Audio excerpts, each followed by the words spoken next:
I don't remember when sleep stopped feeling safe. Some people can point to a moment, a house they moved into, a tragedy, a night that changed everything. For me, it feels like it was always there, waiting quietly in the background of my childhood, growing stronger as I got older. I grew up just outside New Orleans, in a neighborhood where the air never really cooled down, even after midnight. The houses were old, most built long before my parents were born. Wood that creaked when it settled, pipes that knocked in the walls, the kind of place where strange sounds could always be explained away until they couldn't. My mother said the heat made people imagine things. I believed her at first. When I was 8, I tripped over a power cord running across the living room and hit my head on the corner of a table. I remember blood on the carpet and my mother shouting my name, but after the hospital, my early memories felt scattered, like pages torn out of a book. There are years I only remember in flashes, birthdays without faces, rooms without voices, but the nightmares stayed clear. They were always vivid, too vivid, and they were never about monsters. In the dreams, I wasn't myself. Sometimes I was a girl sitting on concrete steps outside a red brick building somewhere in the city. The sun burned overhead, the air thick and unmoving. I remember feeling trapped, even though nothing was physically stopping me from leaving. There was a certainty inside me, the kind you feel before something terrible happens, that I was there for a reason I didn't want to understand. I could feel shame before anything even happened.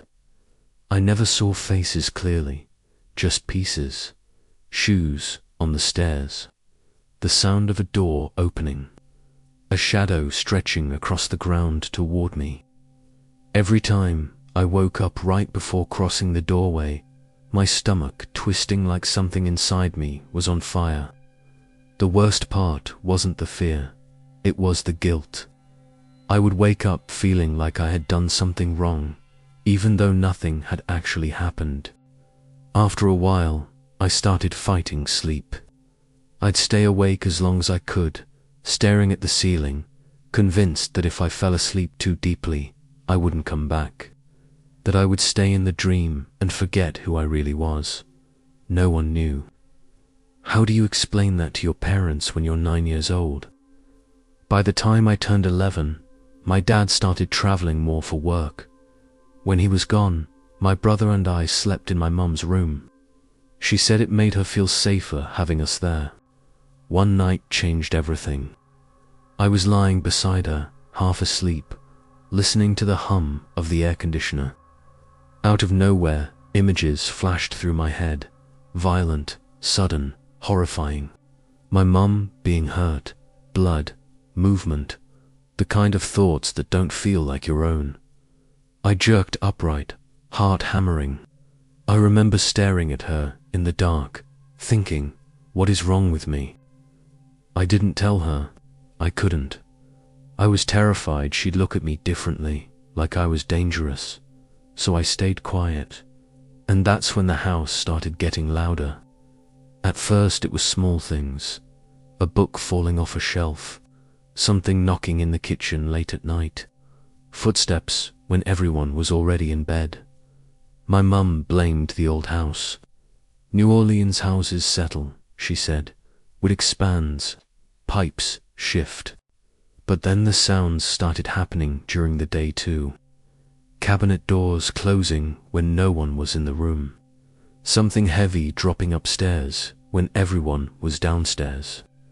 Once, I heard what sounded like people talking in the living room, multiple voices overlapping like a party. When I walked out to check, the lights were off and the house was empty. The silence afterward felt wrong, like whatever had been there knew I was listening. Sleep became worse. Some nights I would wake up to the sound of movement around my bed, slow shuffling, like people walking carefully, trying not to wake me. I would keep my eyes closed, frozen, pretending to sleep while my ears strained to track where the sounds were coming from. The footsteps always stopped the moment I moved. Eventually, fear turned into exhaustion. I stopped reacting. I told myself it was dreams, sleep paralysis, imagination, anything that made it less real, until the night I opened my eyes. I don't know why I did. Maybe the silence felt too heavy. There were shapes in my room. Not solid figures, not people exactly, just darkness shaped like people, darker than everything around them. They stood at different distances, filling the room without making a sound. One stood closer than the others. Tall, still, something about the shape of its head made it look like it was wearing a hat. I couldn't breathe. I squeezed my eyes shut and waited for morning, convinced that if I moved, they would notice I was awake. When sunlight finally came through the window, the room was empty. I didn't tell anyone about that either, because part of me already knew this wasn't going to stop. It was only beginning. After that night, I stopped thinking of the house as safe. Nothing had technically happened. No one else saw what I saw. No doors slammed. No voices called my name. But something changed in the way the rooms felt. The air itself felt heavier, like walking into a place where an argument had just ended and the tension still lingered. I started leaving lights on. Not because I thought it would stop anything, but because darkness felt like permission, like whatever was there preferred it. For a while, the figures didn't come back, at least not in a way I could see. But the feeling of being watched never left. It followed me from room to room, subtle at first. I would be doing homework at the kitchen table and suddenly feel the urge to look over my shoulder. Nothing would be there. Still, the sensation remained, the unmistakable certainty that someone had been standing just behind me a moment before I turned around. My mother said I was just anxious. Maybe she was right. I tried to convince myself of that too. But anxiety doesn't explain hatred. The first time I felt it clearly, I was in my parents' bedroom. I used to play a game there when I was younger. I'd line up stuffed animals across the bed and pretend I was a teacher repeating lessons from school. It made me feel in control, like the world made sense if I could explain it out loud. That day started normally.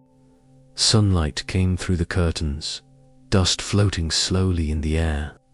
I remember talking out loud, pretending to grade papers, completely lost in imagination. Then, without warning, the feeling hit me. Cold, not temperature, emotion. It felt like someone suddenly entered the room and despised me. The change was so strong I stopped talking mid-sentence. My chest tightened. My stomach dropped. I remember looking toward the corner near my dad's side of the bed without knowing why. Nothing was there, but I knew something was. It's hard to explain to people who haven't felt it. It wasn't fear at first. It was awareness. Like standing too close to someone who wants to hurt you but hasn't moved yet. I packed up my stuffed animals and left the room. The feeling disappeared the moment I stepped into the hallway. That should have been enough to convince me it was imagination. But it kept happening. Every time I tried to play in that room, the same presence returned. Watching, waiting, angry. The hatred felt personal. Like I had done something wrong simply by being there. Eventually, I stopped going in altogether. I didn't tell my parents why. By 12, the nightmares had changed. They were less about being trapped somewhere else and more about being hunted. Running through unfamiliar streets, hearing footsteps behind me, knowing if I slowed down even for a second, someone would grab me. I always woke up, exhausted, heart racing like I'd actually been running. Sleep stopped feeling like rest. It felt like survival. Around this time, strange things started happening that other people noticed. A glass sliding off the counter, when no one touched it. Loud bangs upstairs when everyone was downstairs. Once, my brother swore he heard someone walking down the hallway at night, even though all of us were in our rooms. My mum didn't like when we talked about it. She said giving fear attention made it grow, so we stopped mentioning it. But silence didn't make it go away. The worst nights were the ones where I woke up to movement. Not footsteps this time, breathing. Slow, uneven breathing somewhere near my bed. I would lie completely still, listening, trying to convince myself it was my own breath echoing strangely in the room. It never matched. One night, I opened my eyes again. The shadows were back. There were more of them this time, spread across the room like silent observers. They didn't move, didn't speak, just stood there, facing me. The tall one with the hat stood closest. I couldn't see a face, only darkness where one should have been. But I felt a tension coming from it, focused entirely on me, watching, waiting. I remember thinking, if I move, something bad will happen. So I didn't move. I stared at the ceiling until morning. After that, the shadows stopped appearing as clearly. But something worse replaced them. The thoughts, they didn't feel like mine. Dark images would flash through my mind without warning, violent, disturbing things that made me feel sick afterward. I hated myself for thinking them. I started believing something was wrong with me, something broken that no one else could see. I became quieter, withdrawn. Inside, I felt like I was fighting something constantly. The presence in my parents' room grew stronger during this time. Even walking past the doorway made my skin crawl. Once, I stopped in the hallway and felt it so clearly that I turned and stared directly into the empty corner, convinced something was staring back. In my mind, it took shape. Not a person exactly, more like a dense black cloud, shifting slightly, alive in a way that didn't make sense. I felt certain it was male. Not because I saw it, but because of the intention behind it. Anger, resentment, like it hated that I existed. I stopped playing pretend after that. It felt childish to admit, but losing that part of myself hurt. It was the last place my imagination felt safe. After that, my thoughts became darker, heavier. By middle school, I started turning that hatred inward. If something hated me that much, maybe it had a reason. That's how the self-destructive thoughts began. Quiet at first, then louder. Nights became long stretches of staring at the ceiling, wondering if it would be easier to just stop feeling anything at all. I didn't understand it then, but fear and shame make powerful partners. They convince you that silence is safer than asking for help. And the thing, whatever it was, seemed strongest when I was alone with my thoughts. The house itself began to feel different too, quieter, like it was listening. By the time I turned 13, fear had become normal. Not the kind that makes you scream or run, the quiet kind. The kind that sits in your chest all day and only loosens its grip when the sun comes up. I stopped questioning it. The house made noises. The rooms felt wrong sometimes. Sleep brought things I didn't want to see. That was just life. What scared me most wasn't the presence anymore. It was how used to it I had become. The activity in the house came in waves. Weeks would pass where nothing happened, and I would almost convince myself it was over. Then, without warning, something small would happen again. A sound, a movement, a feeling, a reminder. My parents' house wasn't big. The walls were thin, and you could usually hear where everyone was. That made the quiet moments worse. When the house fell completely silent, it felt unnatural, like something was holding its breath. I started sleeping on the floor sometimes instead of my bed. I don't remember exactly why. Maybe it felt safer being closer to the ground, or maybe I just wanted to feel different from the place where the shadows used to stand over me. One night, I fell asleep halfway inside my parents' closet. The closet was small and overcrowded.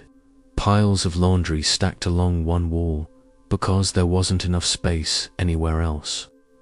I remember the smell of detergent and fabric softener, the faint hum of the air conditioner from the other room. My feet were stretched out under the edge of their bed, while the rest of me lay on the carpet. I was half asleep when it happened. That strange in-between state where you're aware of your surroundings, but too tired to move. I could hear my mom and sister moving around the house, getting ready for something. Doors opening, voices passing by.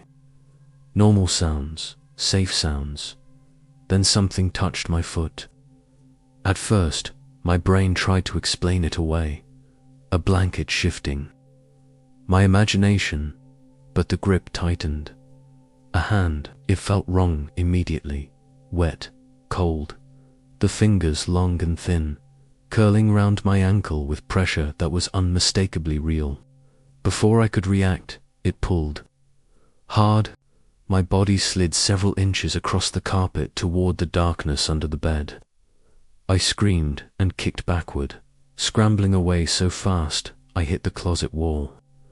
My heart was pounding so hard I thought I might pass out.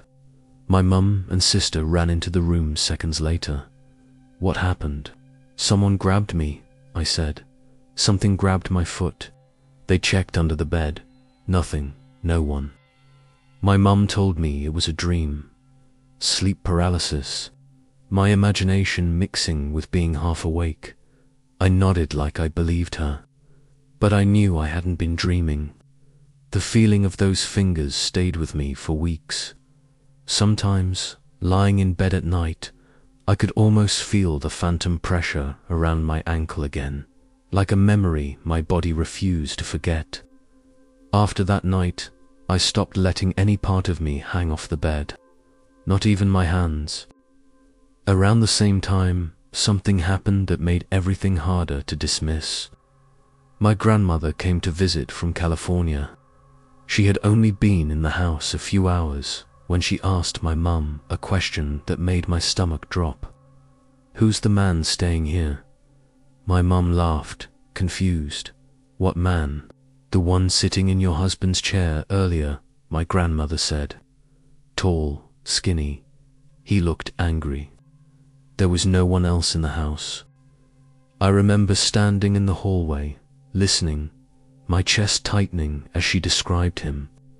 She didn't know anything about what I'd felt. I had never told her, but the way she described his expression, mean, irritated, watching matched the feeling perfectly. For the first time, I felt something worse than fear. Validation, because if someone else saw him, then it wasn't just in my head. My mother didn't like the conversation. She shut it down quickly, saying my grandmother must have mistaken shadows or reflections. But that night, she prayed longer than usual before bed.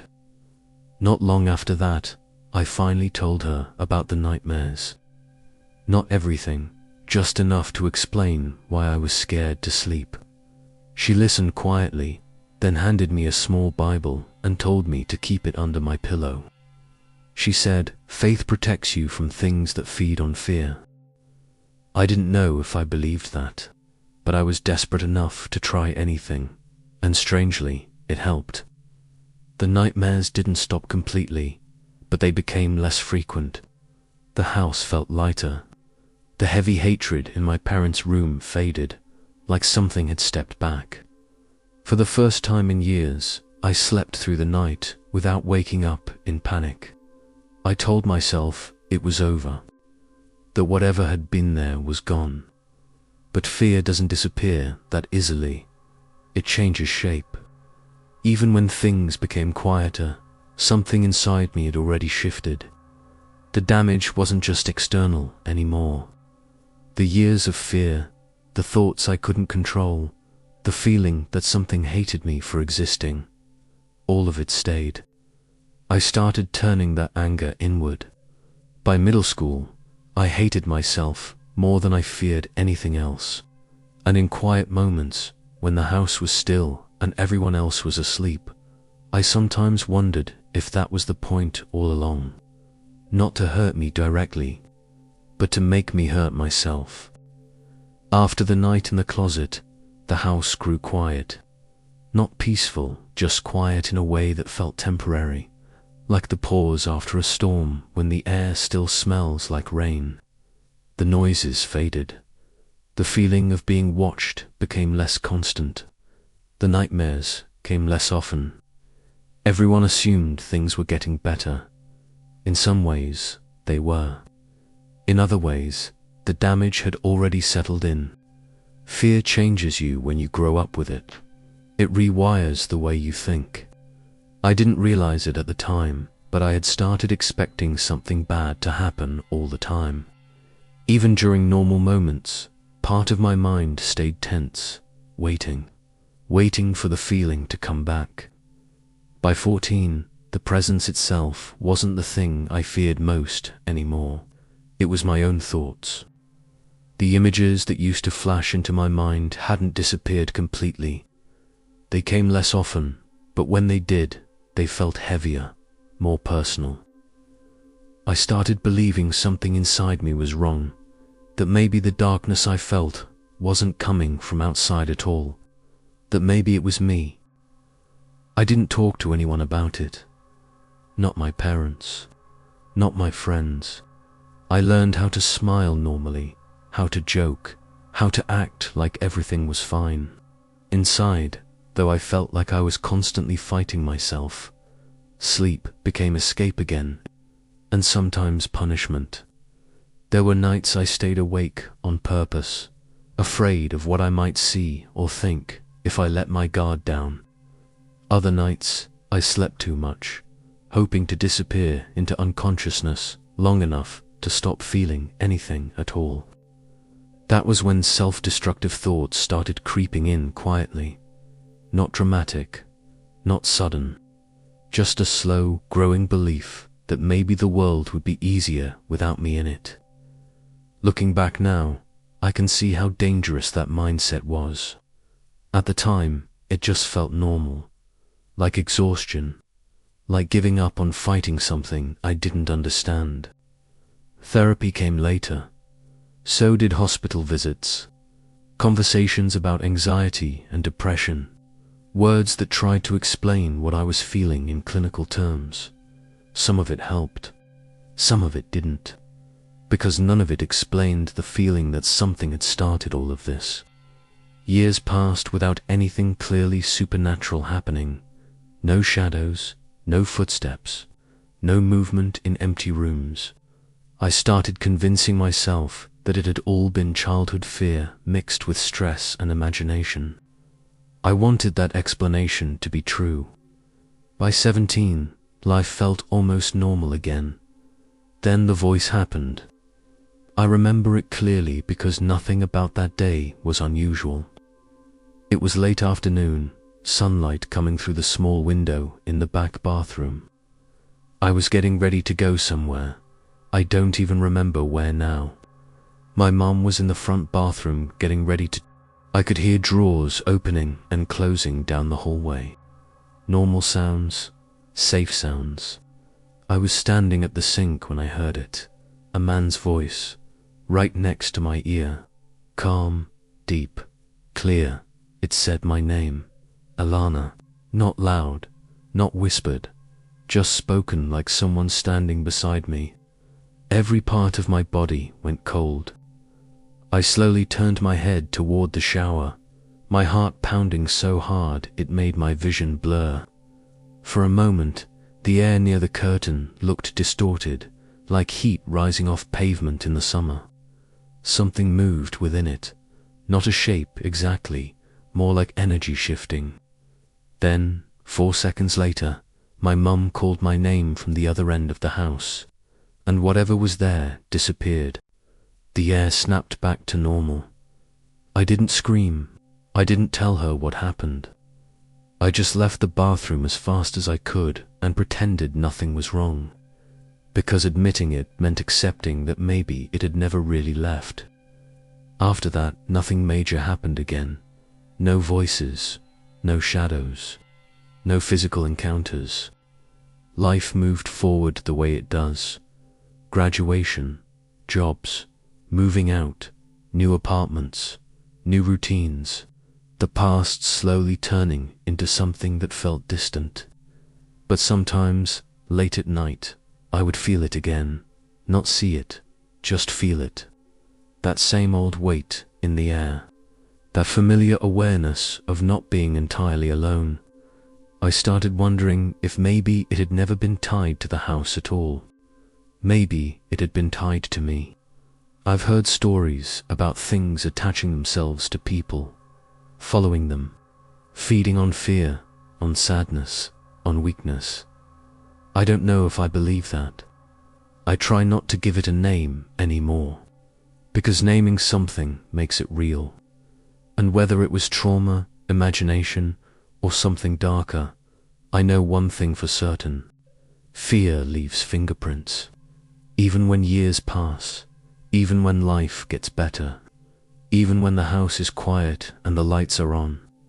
There are moments when the feeling comes back so suddenly that I'm 11 years old again, lying awake in the dark, afraid to move because something might be standing just outside my vision, watching, waiting, hoping I'll notice again. I'm 24 now. Most people who meet me would never guess any of this happened. Life looks normal from the outside. I work, I laugh, I go out with friends. I sleep with the lights off again. Years have passed since anything clearly unexplainable happened. But fear doesn't disappear just because time moves forward. It changes form. For a long time, I tried to convince myself it was all psychological. Childhood trauma mixed with anxiety, night terrors, stress. The mind can do strange things when it's overwhelmed, especially when you're young and don't understand what's happening to you. That explanation makes sense. It's the one therapists prefer, the one that lets you move on, and most days, I believe it. But there are moments, small ones, where the certainty cracks. Sometimes I'll wake up suddenly in the middle of the night, heart racing, convinced someone just left the room. Not because I heard footsteps or saw movement, but because the air feels different, like it was occupied seconds before I woke up. Sometimes I'll catch myself staring into dark corners without realizing how long I've been looking. Sometimes a memory hits without warning, the feeling of hatred in that bedroom, the grip around my ankle, the voice saying my name, and my chest tightens like I'm back there again. Fear has a way of imprinting itself into your body. Even when your mind moves on, your body remembers. There was a time after I moved into my first apartment when I thought I felt it again. Not strongly, just a familiar heaviness during certain nights. The same tension in the air I used to feel as a kid. I remember standing in my kitchen at 2 a.m, completely still, listening to nothing, and feeling that old instinct telling me not to turn around. I forced myself to turn anyway. Nothing was there. There never is anymore. And maybe that's the point. I don't think about demons the way I used to. When you're young, it's easier to believe something external is responsible for your fear, something you can blame, something you can fight. As I got older, the idea became more complicated. Maybe it was never a demon. Maybe it was fear itself, growing stronger every time I fed it attention. Maybe years of nightmares and anxiety created something that felt real enough to haunt me. The human mind is powerful, powerful enough to convince itself of almost anything. But then I remember my grandmother describing the man in the chair. I remember the voice. I remember the hand. And the certainty slips again. What I know now is this.